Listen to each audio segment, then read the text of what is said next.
है कि जो हम सिटी लेवल पे अगर आप मीरा भाईंदर शहर की बात करो तो उस टाइम पे भी मतलब 10-12 साल पहले भी और आज भी कहीं पे भी स्पोर्ट्स के लिए प्लेटफॉर्म नहीं। पेरेंट्स से माँ बाप दोनों ने जब मैं फोर्थ स्टैंडर्ड का था तब से लेके मुझे पुश भी किया है और हमेशा सपोर्ट भी किया, आपको स्पोर्ट्स में आगे बढ़ना है आप करो स्पोर्ट्स, मुझे और भी सीखना है। तो मैंने कराटे के साथ साथ boxing, kick boxing, belt wrestling, mass wrestling, सिकाई मार्शल आर्ट्स। तो मैंने इतने सारे मार्शल आर्ट्स के स्पोर्ट्स प्रैक्टिस भी किया बट कम है। मतलब मेन चीज प्रॉब्लम यह है कि गवर्नमेंट सपोर्ट ही नहीं है। तो कोई आगे जब रिस्पॉन्सिबिलिटीज आ जाती है तब स्पोर्ट्स लोग छोड़ दे रहे हैं। तो सबसे ज्यादा मेडल्स अगर मेरे पास है तो मुझे एमबीएमसी की तरफ से आज तक अगर कुछ मिला है ना तो एक मोमेंट तो मिली है, एक छोटी ट्रॉफी मिली है। उस पे एमबीएमसी ने कभी कभी स्टार्ट किया था कि 25,000 देते थे बट ऐसा नहीं होता। एक जर्नी जो है अगर मैं नेपाल में जीत के आ रहा हूँ तो मेरा ट्रैवल एक्सपेंस भी नहीं है 25,000। तो अपने यहाँ पे सपोर्ट नहीं मिला, अगर मिलता था आज बहुत कुछ कर लेता था। अभी अपने शहर में क्या अच्छा हो रहा है वहां पे ध्यान दो, क्या सही हो क्या गलत हो रहा है उसके लिए आवाज उठाओ, क्या होना चाहिए उसके लिए स्टैंड लो। हमारे मेरे भाईंदर में वो दोनों का आपस में झगड़ा चलो, भी पर्सनल झगड़े, कोई किस पे कुछ बोल रहा है कोई किस पे कुछ कर रहा है।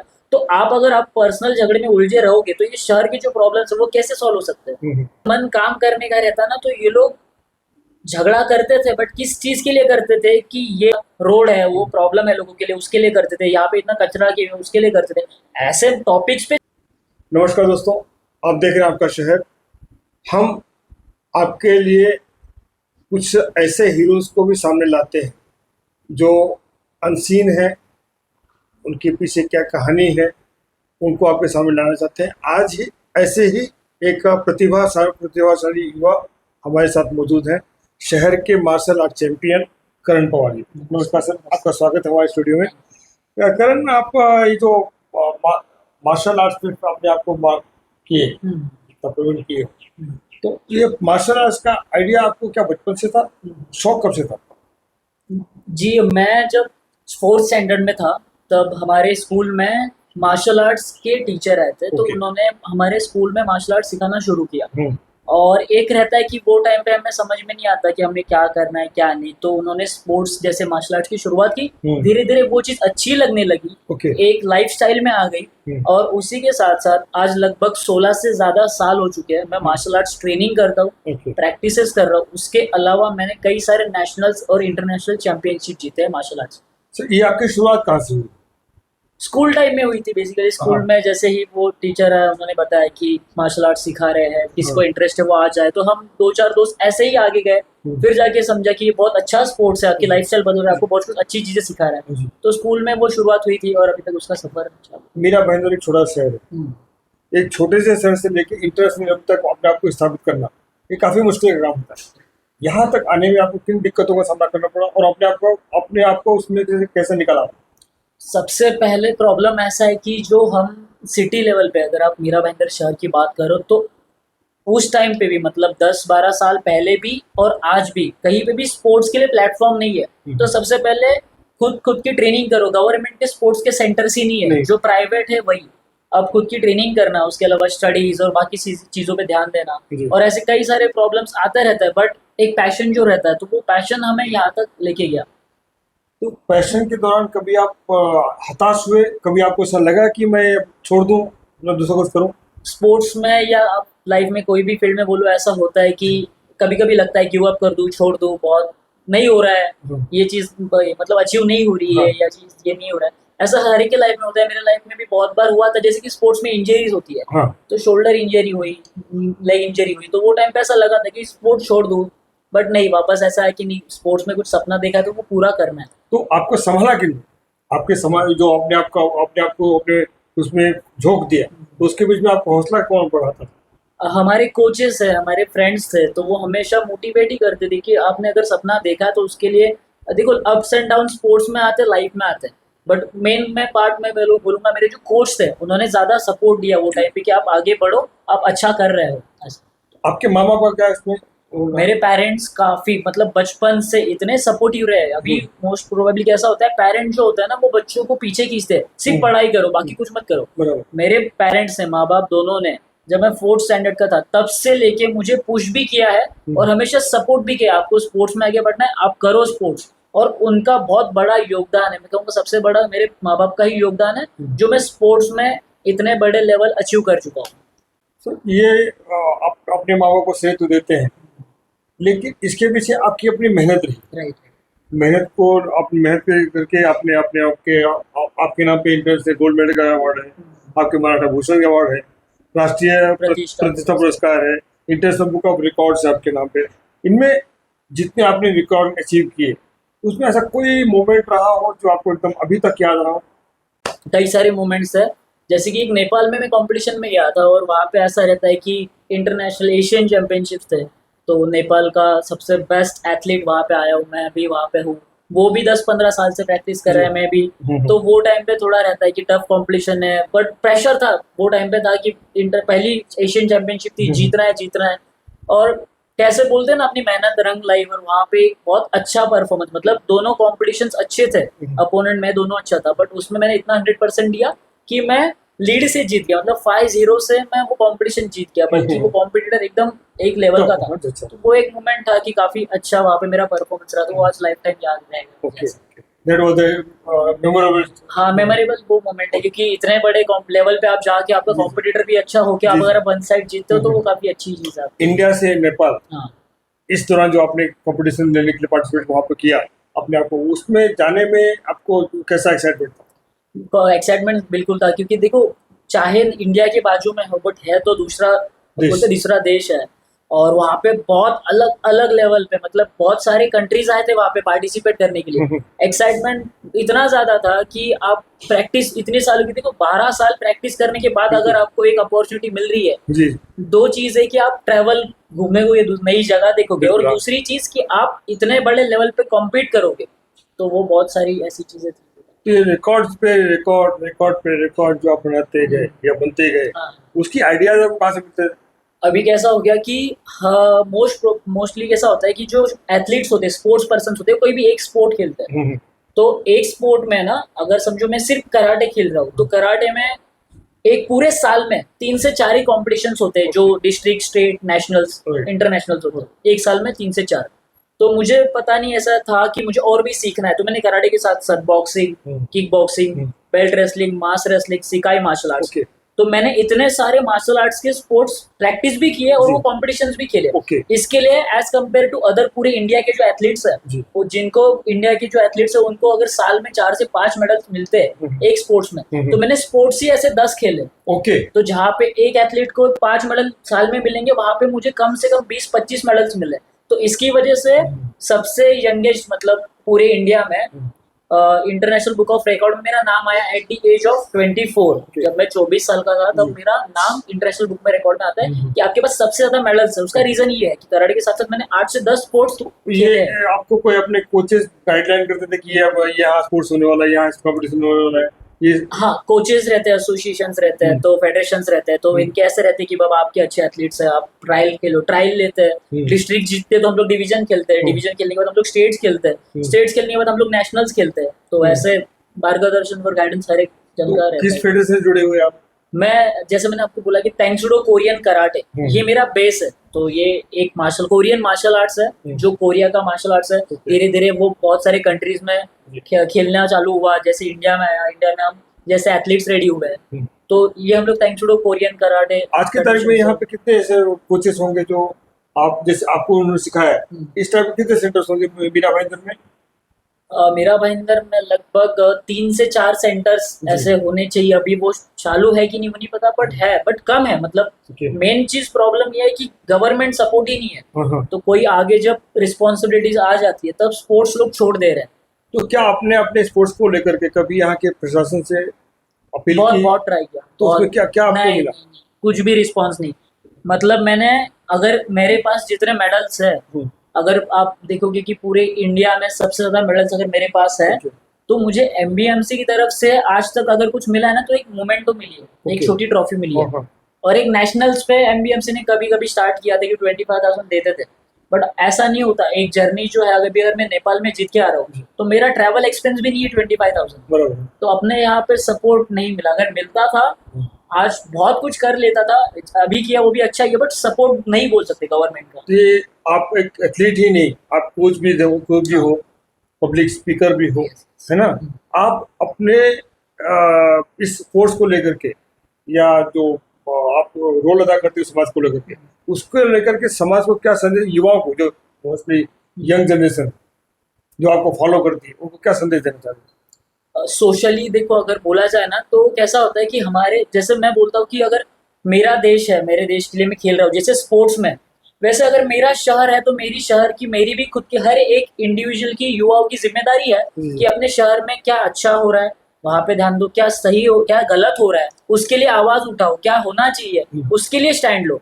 युवाओं से मेरा यही संदेश रहेगा कि अपना शहर, अपनी जिम्मेदारी अगर आप जिस दिन समझोगे उस दिन आपका शहर बहुत आगे बढ़ सकता है। तो ये आपको जब स्पोर्ट्स में कोई सपोर्ट नहीं मिला एमबीएमसी की तरफ से, गवर्नमेंट की तरफ से, या प्रशासन की तरफ से, लोकल कोई नेता की तरफ से, तो आपके अंदर जो गुस्सा है, जो गुस्सा, क्या वही आपको वो एम्पावर किया कि आप ये सोशल मीडिया को, सोशल फील्ड के जो इश्यूज उठाते हैं, कि उससे आप एम्पावर हुए? नहीं, स्पोर्ट्स का और इसका मेरा दूर दूर तक कुछ कनेक्शन नहीं, नहीं। मैं ये कहना, स्पोर्ट्स में आपको सपोर्ट नहीं मिला, स्पोर्ट्स में तो support- गुस्सा होता है ना, अपने आप हाँ, गुस्सा आता है कि अरे मेरे को सपोर्ट मिलता, मैं ये करता, वो करता। तो ये जो गुस्सा है, उसको, उसने आपको मोटिवेट किया कि आप लोकल इश्यूज को उठाओ? मोटिवेट गुस्से के नहीं बोल सकते, मोटिवेट में ऐसा हुआ कि मेरे साथ कुछ इंसिडेंट हुआ। अगर मैं कैसे? ये भाईंदर ईस्ट वेस्ट का ब्रिज है, मैं एक दिन हाँ। ट्रैवल कर रहा था और ट्रैवल करते करते बारिश का टाइम था, तो मैंने देखा कि पानी भरा हुआ है, मेरा बाइक खड्डे में गया और मैं गिरने वाला था। तो गिरने वाला था वो टाइम पे मैं थोड़ा बाइक रोका, मैंने सोचा कि आगे आगे मेरे कुछ 2 हफ्ते बाद कॉम्पिटिशन थे, स्टेट चैंपियनशिप थे, तो अगर मैं गिरता तो बहुत प्रॉब्लम होती थी। तो तभी मुझे समझा अगर ये मेरी गलती नहीं है, हमारे यहाँ पे आज इतने मतलब 2025 आ गया बट अभी रोड क्यों नहीं बनी, ये सब चीजें। तो वहां से मुझे एक मैसेज, मतलब खुद से एक सेल्फ रियलाइजेशन हुआ कि जैसे मैं स्पोर्ट्स में खुद के लिए मेहनत कर रहा हूँ वैसे मुझे मेरे शहर के लिए भी मेहनत करनी है। उस दिन से मैंने आज तक जो भी मुझे सही गलत लगा उसके लिए मैंने स्टैंड लिया है, जो काम होना चाहिए उसके पीछे पड़ा हूँ और ये मेरी जिम्मेदारी है, मैं ये समझ के कर रहा हूँ। ये जैसे आप जिम्मेदारी उठाते हैं, स्पोर्ट्स में बच्चों को तैयार करते हैं, वैसे समाज के इशू को भी उठाते हैं। राइट। तो इसमें इस तक कोई ऐसा इशू बताइए जो आपने उठाया हो और उसमें आपको प्रशासन की तरफ से एक न्याय मिला? ऐसे बहुत सारे इशू है, जैसे कि अभी रिसेंटली एक पेड़ काटने का जैसे एक मुद्दा था, 22 पेड़ काटने वाले थे, वहां पे हम लोग ने स्टैंड लिया। उसके बाद हमारे यहाँ पे जो छोटे छोटे, मतलब देखो अभी प्रॉब्लम्स है कि कहीं लाइट नहीं है, कहीं ये सब चीजें नहीं है, तो मैंने ऐसा नहीं एक मुद्दा, मैंने बहुत सारे मुद्दे उठाए और मैंने उनसे काम करवा के भी लिए कि प्रशासन को क्या है ना कि उनको काम करना नहीं है, हो सब कुछ सकता है, अगर आप उनके पीछे पड़ जाओ और आपको आपके राइट्स पता है तो वो काम करते हैं। तो ऐसे बहुत सारे पॉइंट्स है कि उन्होंने फॉलो अप करके किया। आप आए दिन कुछ ना कुछ रील बनाते रहते हैं, हाँ, है ना? रील के अलावा क्या आप राइटिंग में भी उसको फॉलो अप लेते हैं? यस यस यस, मेरा ईमेल थ्रू अभी कैसा हो गया कि पहले ठीक है हमको ऑफिस में जाना पड़ रहा है, उनको लेटर लिख के देना पड़ रहा है, बट आज आप देखोगे कि सब कुछ डिजिटल हो गया है। आप डिजिटली घर पे बैठे बैठे कंप्लेंट लिख सकते हो। मतलब मैं एक मेल ड्राफ्ट करता हूँ, किसको भेजना है हमें बस वो समझना है, मेल ड्राफ्ट किया, उसके फोटोज निकाले जीपीएस कैमरा से और वो कंप्लीट की। उसके बाद मेरे पास 150 से ज्यादा मेल्स पड़े हैं कि जो मैंने किया है और उसके बाद 150 पूरे कंप्लेंट्स नहीं हुए बट ऑलमोस्ट 80% उन्होंने रिप्लाई बैक किया है और वो कंप्लेंट का सॉल्यूशन निकाल के दिया है। तो इसमें जैसे आप अपने अपने जो विचार है इसको मिलते हुए, तो कुछ ऐसे युवा साथी मिले आपको जो आपको सहयोग करते हैं? हाँ, जैसे मैंने शुरू किया वैसे हमारे शहर के बहुत सारे युवा है जिनमें एक शक्ति है, जिनको कुछ करना है, बस उसको प्लेटफॉर्म नहीं था। तो मेरा यही मोटिव रहेगा कि हम सारे युवा और सारे शहर के रहीवासी एक प्लेटफॉर्म पे आए और अपना शहर समझ के अपने शहर के लिए बहुत कुछ अच्छा करें। इस सब के लिए डिसिप्लिन बहुत जरूरी है और आपका फोकस होना चाहिए। राइट।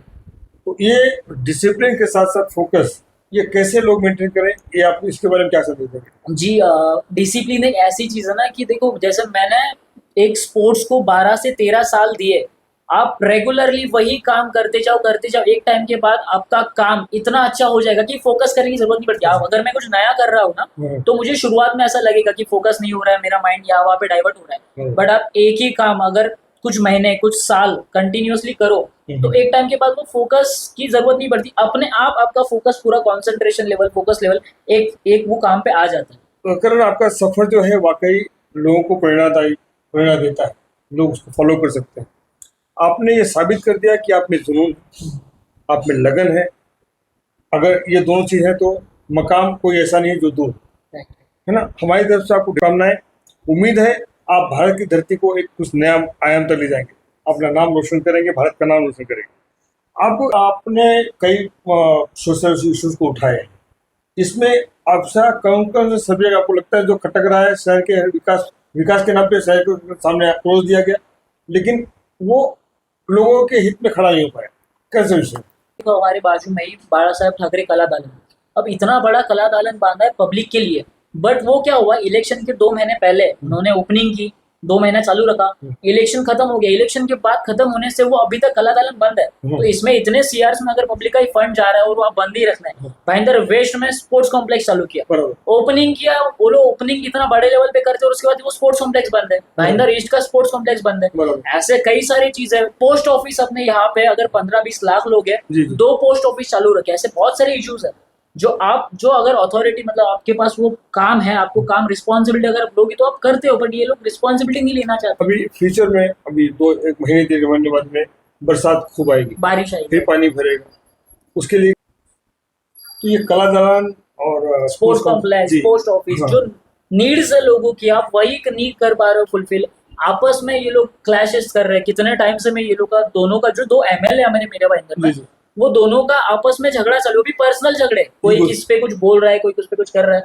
तो आप अगर आप पर्सनल झगड़े में उलझे रहोगे तो ये शहर की जो प्रॉब्लम्स है वो कैसे सॉल्व हो सकते हैं।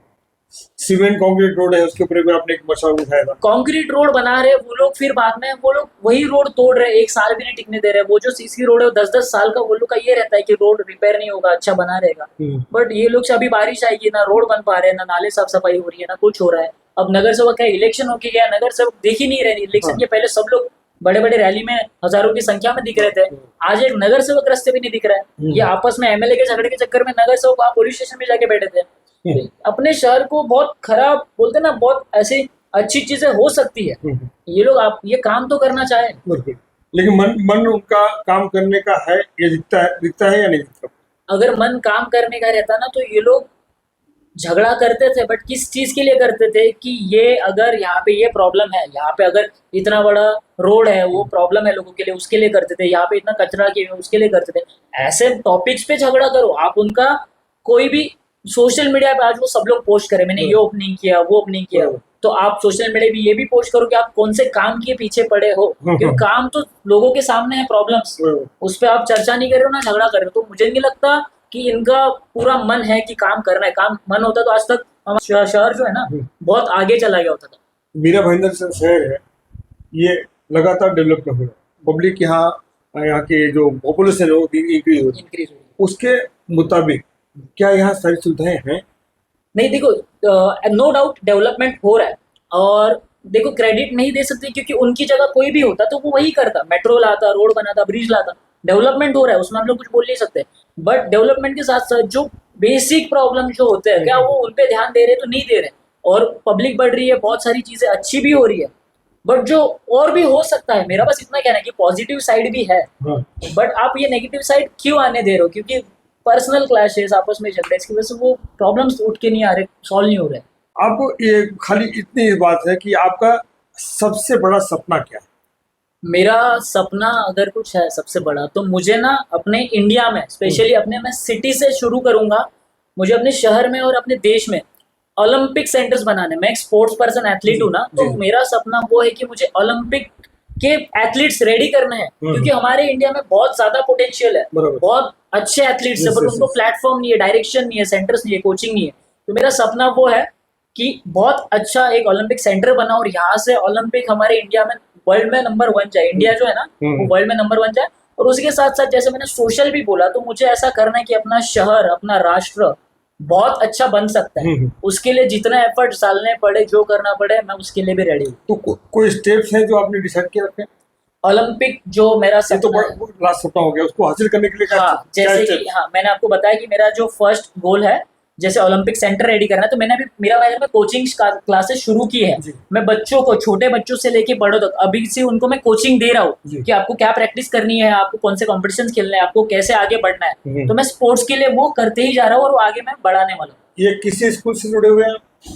स्कूल से मतलब मेरे एक दोस्त है, तो उनका ही एक स्कूल है, तो स्कूल से जुड़ा नहीं बोल सकता, ये मेरा प्राइवेट है, क्योंकि मतलब मेरा खुद का ही एक क्लब मैंने स्टार्ट किया है, फिस्ट इंडिया करके, जो मैंने ही रजिस्टर्ड किया और मैंने ही स्टार्ट किया है। तो मैं उस नाम से ही, पूरे फिस्ट इंडिया के नाम से, इंडिया में एक दिन एथलीट्स रेडी करूँगा। तो अभी फिलहाल मीरा भाईंदर में कितने ऐसे सेंटर्स हैं, मतलब कितने ऐसे जगह हैं जहाँ आप अपने फिस्ट इंडिया के थ्रू ट्रेनिंग दे रहे हैं? 3 से 4 सेंटर है, बट मेरा मेन सेंटर जो है वो भाईंदर ईस्ट में है, तालाब रोड पे। एसएम पब्लिक हाई स्कूल है, वहाँ पे मेरा वो फुल फ्लेज, वहाँ पे 120 से लेके 140 तक स्टूडेंट्स है जो प्रैक्टिस करते हैं। अभिजीत मोरे, राइट? राइट। और उनका वो आपको कैसे सपोर्ट करते हैं? वो बहुत पहले से सपोर्टिव है, क्योंकि हर एक टाइम पे उन्होंने कुछ हमें स्पोर्ट्स को लेके कुछ चाहिए, कुछ एथलीट्स को लेके चाहिए, स्पेस को लेके बहुत सारी चीज़ें हैं, तो उन्होंने बहुत पहले से सपोर्ट किया है। इसके लिए मैं भी उन मतलब बोलते ना, मेरे अंडर स्टूडेंट्स को कुछ अच्छा प्लेटफॉर्म दे पाए। ये थे करण हमारे साथ, और इन्होंने बातचीत की, अच्छा लगा मुझे बातचीत करके। और इन्होंने सबसे बड़ा कि जो सपना लक्ष्य डिसाइड किया है, इंडिया को एक प्लेटफॉर्म देना, इंडिया के बच्चों को स्पोर्ट्स में प्लेटफॉर्म देना, ओलंपिक्स तक यहाँ के बच्चों को ले जाना। आपका सपना पूरा हो। इस सपने में अगर हमारी तरफ से कोई योगदान होगा, हम भी चाहेंगे कि आपकी लड़ाई जो उस प्रशासन से है कि सपोर्ट नहीं मिलता शासन प्रशासन से, वो आपको मिले। मेरी दरखास्त है यहाँ के कमिश्नर से, यहाँ के एमएलए महापौर जो है, इनसे दरखास्त है कि ऐसे स्पोर्ट्स को बढ़ावा दें, ऐसे स्पोर्ट्स पर्सन को बढ़ावा दें जो खुद मोटिवेट होकर अपना करता है, और केवल उतना ही नहीं बल्कि और बच्चों को बढ़ावा देना चाहता है, और शहर का नाम अपने जरिए, अपने जो बच्चे हैं उनके जरिए शहर का नाम देश में रोशन करना चाहता है, इंटरनेशनल लेवल तक ध्यान देता है। आपका सपना पूरा हो, ये हमारी शुभकामनाएं, और बने रहिए लगातार। हम देखते रहिए, ऐसे ही जो स्पोर्ट्स पर्सन है हम आपके सामने लाएंगे, ऐसी छिपी हुई प्रतिभाएं जो हैं वो आपके सामने देंगे, उनसे परिचय कराएंगे। अगर आपको पसंद आया होगा तो हमारे इस शो के लिए ये अपने कमेंट बॉक्स में इसको लाइक करें, अपने कमेंट दें, और आपका कुछ अगर सवाल है करण से या हमसे तो बताएं। धन्यवाद।